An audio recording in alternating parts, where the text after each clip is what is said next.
Bonjour à tous, bienvenue pour une séance 2 à distance que j'ai eu un petit peu de mal à mettre en ligne et j'étais trop gourmand. Donc j'ai revu ma copie en ligne pour vous parler de l'œuf et de la poule. Et la question que je voulais vous poser aujourd'hui et vous demander de réfléchir dessus, c'était effectivement, est-ce que c'est plutôt la société qui pousse à l'innovation technologique ou est-ce que c'est plutôt des innovations technologiques qui arrivent, qui éclosent et qui font évoluer la société. Alors, j'ai pris des exemples, un exemple d'œuf comme les cathédrales. Est-ce que c'est parce qu'on avait la technologie qu'on s'est mis à faire des cathédrales gothiques, ou est-ce qu'on s'est mis à faire des cathédrales gothiques parce qu'on voulait s'élever et on a cherché la technologie qui permettait d'atteindre ce but? Notre œuf, la radio, plus proche de nous, les gros transistors, les grosses TSF où toute la famille se rassemblait autour, ça, ça a cédé la place à des petites radios individuelles et en même temps, l'arrivée de ces petites radios individuelles a amené des bouleversements dans la société, des jeunes avec un esprit un peu plus subversif et qui écoutaient ce qu'ils voulaient. Donc, est-ce que c'est parce qu'ils écoutaient ce qu'ils voulaient qu'ils ont évolué? Est-ce qu'ils ont évolué et de réclamer les radios plus petites? Encore une fois, deux exemples d'évolution très loin l'un de l'autre, mais qui nous, euh, qui nous demandent de réfléchir à qui était là avant, ou peut-être les deux se sont faits en même temps, et une opportunité technologique naissant, la société commence à évoluer, la société commençant à évoluer, la technologie va un peu plus loin, et ainsi de suite. Donc, sans doute plusieurs possibilités. Je ne cherche pas non plus à découvrir une vérité absolue en vous disant ça. Ce qu'on pourrait s'amuser à voir maintenant, je dis beaucoup s'amuser, j'espère qu'on travaille un petit peu quand même aussi, euh, des exemples d'évolution. Par exemple, le développement durable nous pousse à faire évoluer nos techniques, nos technologies, à découvrir de nouvelles choses. Et si vous allez sur notre blog, vous verrez que Monsieur Eben Bayer a transformé la fabrication des isolants et autres matériaux d'emballage grâce aux champignons.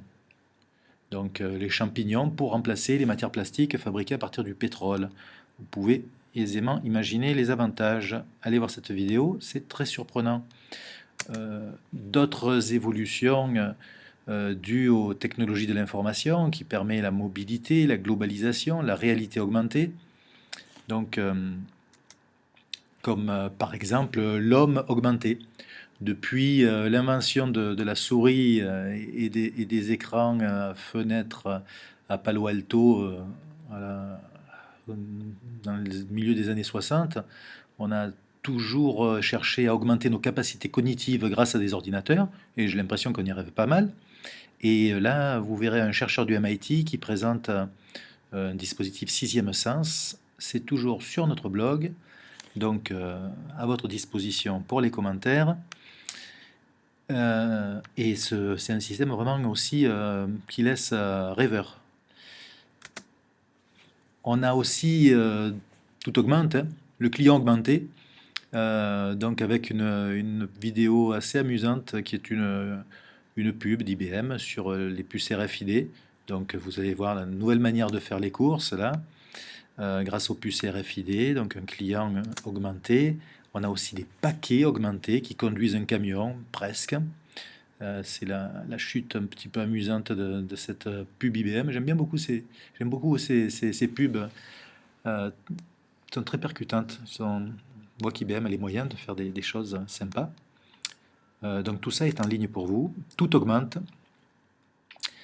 Et le problème, c'est de savoir à quoi ça sert. Parce que même là, dans ce cas, on a un téléphone augmenté. C'est donc un autre chercheur qui est venu le présenter dans les conférences TED. TED, c'est vraiment une mine au trésor de choses époustouflantes. Et là, un téléphone mobile, franchement, au début, on se dit ça sert à rien, et puis après, on se dit finalement, ce serait peut-être pas mal, mais je crois que c'est pas prêt pour arriver dans notre poche. Enfin, là, on a un téléphone, des téléphones, des exemples de téléphones vraiment très étonnants.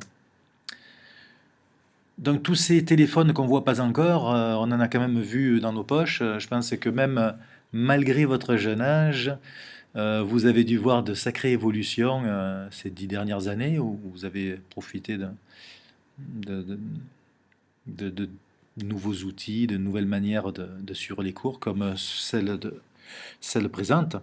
Je vous parle pas moi des évolutions que j'ai vues parce que vous penseriez que je suis un dinosaure. Mais je pense que c'est une bonne idée de réfléchir à ce qu'on a vu évoluer, ce qui est bon, ce qui est mieux, ce qui est moins bien, ce qui pourrait être encore mieux. Enfin, réfléchir vraiment à tous ces outils qui nous entourent et savoir ceux qui nous aident, ceux dont on pourrait se passer, ceux dont on ne peut plus se passer. Internet, j'ai l'impression qu'on ne peut plus se passer d'Internet. Et c'est depuis la Chine que je vous le dis, donc croyez-moi, j'ai bien réfléchi à ce que je disais.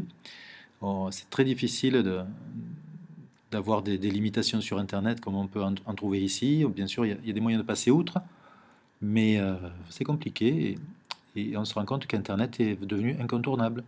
En revanche, c'est vrai que certains gadgets qu'on a dans nos téléphones, je reste sur le téléphone parce que la vidéo précédente était vraiment presque une caricature d'évolution. Bon, il y a certaines choses dont on n'aurait peut-être pas forcément besoin. Voilà, je vous remercie pour aujourd'hui. J'ai fini par faire court pour que ça puisse se passer justement sur Internet, malgré plein de choses. Bonne continuation. Surtout, mettez à jour le blog, commentez, et puis je vais vous envoyer un petit travail à faire en groupe pour essayer de creuser un petit peu et pas juste regarder des vidéos. Bonne semaine!